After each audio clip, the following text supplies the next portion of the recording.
Hello there, welcome back to violentservice.co.uk. Obviously I'm Mark and my colleague there, my best pal Chris, is doing a bit of filming. We've had a lot of inquiries and people asking for information concerning servicing of boilers. So we thought we'd make a very quick video just to give a brief explanation of what's done, what should be done and what you should be getting for your money. Now we're looking at the moment at this Vaillant EcoMax, which is a condensing boiler. So this is the more modern type of equipment that's available nowadays. And usually they don't get serviced as much as they should. So we're going to have a look at this and a lot of the reasons why you need to have them looked at. Now this particular type of appliance, due to technology and the way it's advanced over the last sort of 4 or 5 years, now uses a different method of burning the gas.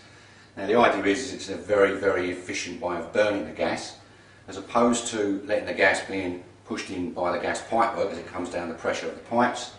We actually put a fan on the gas supply now and we physically pump the mixture into the combustion chamber, which is this section just up in here, and then we pump water around that, and that's what distributes the heat out to your central heating and your hot water cylinders or to your hot water tap. Now this is fantastic technology because it is very, very efficient, but we have not a drawback, but one of the advantages and disadvantages is the fact that using this technology we do generate some very intense temperatures and high intensity flame pictures inside this combustion chamber, which in turn means that because we're forcing the actual mixture in, the mixture is actually, or the flame is trying to push its way out continuously whenever the boiler's on. Now we have some equipment to test this type of technology because we don't use the old-fashioned methods where we used to just take the boiler apart and have a look. And because it's sealed in there, we can't actually see what's going on. So this is where this piece of kit comes in. Now this is what's called a flue gas analyzer, and they are very expensive. They can range anything from sort of £500 to £600 up to £1,000. And if you're lucky enough to actually buy one and have one for yourself, it will cost you probably another £100 to £200 a year just to enable you to get it serviced and calibrated so you can actually use it. So it's a very, very expensive piece of kit. But realistically, although it's not a legal requirement, but realistically you can't carry out any work on this type of boiler unless you've got one of these babies.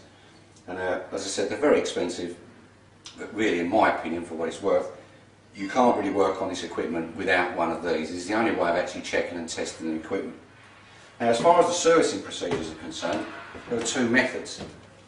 Because of the technology involved, if you've got this piece of equipment, the manufacturers state that it's not always necessary to actually carry out a full service on the appliance, which means a lot of companies and a lot of engineers, and quite rightly so, can come in, they can use the analyzer, they take a sample of the flue gases from at the top of the boiler here, they take some readings, and from those readings they should be able to work out how well the boiler is performing.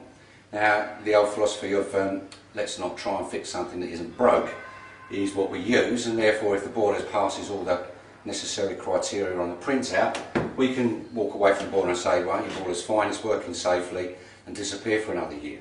However, that's not always necessarily the best policy. Now, as far as I'm concerned, if I'm paying for someone to do some work for me, I expect them to complete some work. So we tend to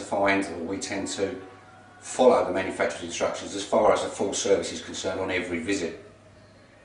Now, to do that, we need to inspect the inside of the boiler, and especially the combustion chamber. And there's various other bits and bobs in there. We have a sump and a condensate trap at the bottom that needs to be checked and cleared if necessary. And we check some other bits and bobs, as well as doing the mandatory safety checks. Now, to enable me to do that, I've done a Galloping Gourmet, which is the old chef from about 30 years ago on the TV, and I prepared something earlier. So I'm just going to quickly remove the air intake pipe from here, so you can actually see what's involved when we take it out. Now we have to unbolt the main burner combustion chamber here, which is bolted onto the fan and the gas supply and the gas valve and some various other bits of controls. Once we strip that out, ideally we should be able to simply lift the burner assembly out so we can actually inspect all the burner and the burner assembly itself, the insulation board in here, and most importantly, you might be able to see it there, we have a thin black line going around the outside which is a graphite combustion chamber seal. Now this is very important that this is checked, and if this is removed, it is a mandatory requirement that that seal has to be changed on every visit. If this isn't removed, then and can do our normal test with the analyzer and we can walk out the door and leave it. But to do the job properly, ideally you should be removing this, which means that that seal would have to be replaced. Now, as well as actually doing that, we can clean the burner and we can clean this thing here, which is called an electrode, and that's what actually creates the spark and lights the gas and actually recognises the flame. So it's quite an important piece of kit because that actually identifies that the flame is on and leaves the burner running. Now, if I can just put that down a second. If we look inside the heat exchanger itself, you can see here there's a various and massive coils going around the inside here, and then when the boiler condenses, which is what it's designed to do, the condensate runs around the edge of these coils and collects in this area under here where I can put my finger in if I do that, and this is what's called a sump area. The water collects in there, or the condensate collects in there, which is acidic by the way, and that runs down into this trap, down through the trap, and then hopefully, if it's been put in correctly, it will run away to a safe place in a drain where it's not going to do anyone any harm. Now, obviously, to do all this and to inspect this and to clean this area, I have to remove this whole burner assembly as a proper service. Now, if we don't replace that seal, or we have a problem with those seals, we have a bit of a nasty side effect. And this isn't just for valent boilers, so it's not aimed at any particular boiler or manufacturing at all, but it's just generally, if we look at, have a look at this, is which what we took out of a boiler. It's very difficult to see, but I'll try and put it on end on. This is an old plate off the front of a combustion chamber. The seal had actually broken down and leaked, and because of the intense heat, I don't know if you can see that, but it's actually warped the whole plate mechanism at the front here, which means the intense heat from the flame inside was then escaping and getting out into the burner, or out into the inside of the boiler chamber. Now, ordinarily you would think, well, okay, it's a bit warm, not too much of a problem. As you can see there, that is quite a lot of damage to do, and that, believe me, is quite a thick piece of plate. Now, the side, the other thing that's quite worrying is if you look at this air intake I have on the wall here, you can see there, Chris can zoom in on that and have a closer look. But you can see in this particular instance, the boiler actually caught on fire. So it's quite a serious problem if it occurs, although this isn't obviously on every boiler. These occur very rarely, but it's usually due down to poor maintenance or the seals haven't been changed on a regular basis. So just something to be a little bit wary of, just in case if you have got a boiler. It's something that should be checked, if not every year, but at least every couple of 3 years. Those seals, I would say personally, I'd like to see them changed and checked. So once we've got the new seal on and we've done all the rest of the checks on the burner, we can simply mount this back in, hopefully. It should just pop straight back up on there.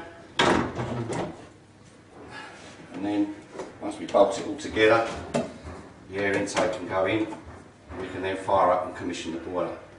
That's going to stay there, which it probably isn't. Yes, it is. There you go. So there you go.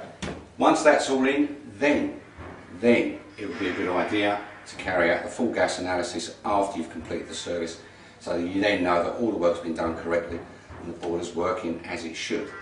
Now I'm going to put some photographs, which should be somewhere sort of down there underneath the video clip on the web page.